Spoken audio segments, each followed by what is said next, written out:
মেহেরপুরে গাছে গাছে আমের মুকুল আসলেও ফলন বিপর্যয়ে চাষিরা। আরও জানবো রাশিদুজ্জামানের কাছ থেকে, আমাদের সঙ্গে যুক্ত আছেন।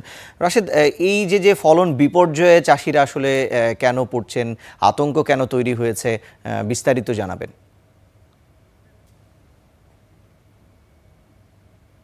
আসলে বলা হয়ে থাকে আমের দুটি সিজন, একটি বলা হয় অফ ইয়ার আর একটি বলা হয় অন ইয়ার।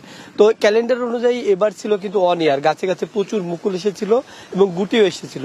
কিন্তু আমরা দেখছি যে গুটি আসার পরেই কিন্তু যে ঝরা সেটি শুরু হয় এবং তারপরে পরিপক্ক অবস্থায়, যেটি বড় অবস্থায় সে তখনও ঝরা শুরু হয়। তো আমরা কৃষি কর্মকর্তা যারা রয়েছেন তাদের সাথে কথা হয়েছে, তারা বলছেন এবার পর্যাপ্ত যে তাপমাত্রা বেশি বাড়ার কারণে কিন্তু এটি হয়েছে। অন্যদিকে যারা বাগান মালিক রয়েছেন তারা বলছেন যে তাপমাত্রার পাশাপাশি কিন্তু এবার প্রচুর বৃষ্টিপাত হয়েছে। বৃষ্টিপাত হওয়ার পরও এই ঝরাটা রোধ করা সম্ভব হয়নি। পাশাপাশি একটু হপার পোকা যেটি বলে, যে আমের ছিদ্রকারী পোকা যেটি বলে, সেটির আক্রমণও এবার বেশি ছিল।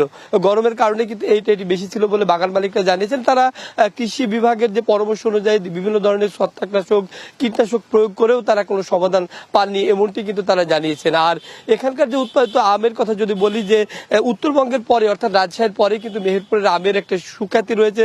এখানকার যে হিমসাগর জাতের আমটি রয়েছে সেটি কিন্তু দেশ ছাড়িয়ে ইউরোপের বিভিন্ন দেশে রপ্তানি করা হয় এবং এখানকার চাহিদা মিটিয়ে রাজধানী ঢাকা, চট্টগ্রাম, বরিশাল, সিলেটের সিলেট অঞ্চলেও কিন্তু এই আমগুলো চলে যায় এবং সেখানকার ব্যবসায়ীরাও কিন্তু ভিড় জমায়। ইতিমধ্যেই আমের যে দিনক্ষণ, অর্থাৎ আম ভাঙার যে দিনক্ষণ, সংগ্রহ করার যে দিনক্ষণ, সেটি এখন পর্যন্ত দেওয়া হয়নি। আমরা যতটুকু জানি যে সাধারণত গুটি আমটি সেটি মেহেরপুরের যে আমটি সেটি সংগ্রহ শুরু হয় 14 থেকে 15 তারিখের মধ্যেই সেটি শুরু হয়। তারপর 17-18 তারিখের থেকে বোম্বাই এবং 20 তারিখের পরেই এই হিমসাগর জাতের আমটি সংগ্রহ শুরু হয়। তারপরে ল্যাংড়া, তারপরে আমরুপালি, ফজলি, এই আমগুলো সংগ্রহ শুরু হয়। তো এখন পর্যন্ত ব্যবসায়ীরা যারা রয়েছেন তারা বাগান মালিকদের সাথে যোগাযোগ অব্যাহত রেখেছে এবং আর কয়েকদিন পরে হয়তো দেশের বিভিন্ন প্রান্তে যারা ব্যবসায়ী রয়েছেন তারা এখানে ভিড় জমাবেন এবং এখানকার যে উৎপাদিত আম সেটি কিন্তু রাজধানী ঢাকা সহ বিভিন্ন বাজারে পাওয়া যাবে। তবে কৃষি বিভাগ যেটি বলছে, এই সময়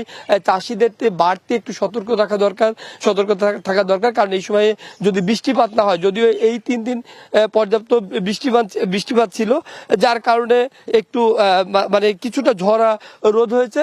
তারপরেও যেটি কৃষি কর্মকর্তারা বলছেন যে এখন যদি পর্যাপ্ত বৃষ্টি না হয়, অর্থাৎ প্রখর রোদ থাকে, তাহলে নিয়মিত সেচ দেওয়া এবং বাগানে যাতে পানি দেওয়া থাকে সেটি পরামর্শ দিচ্ছেন।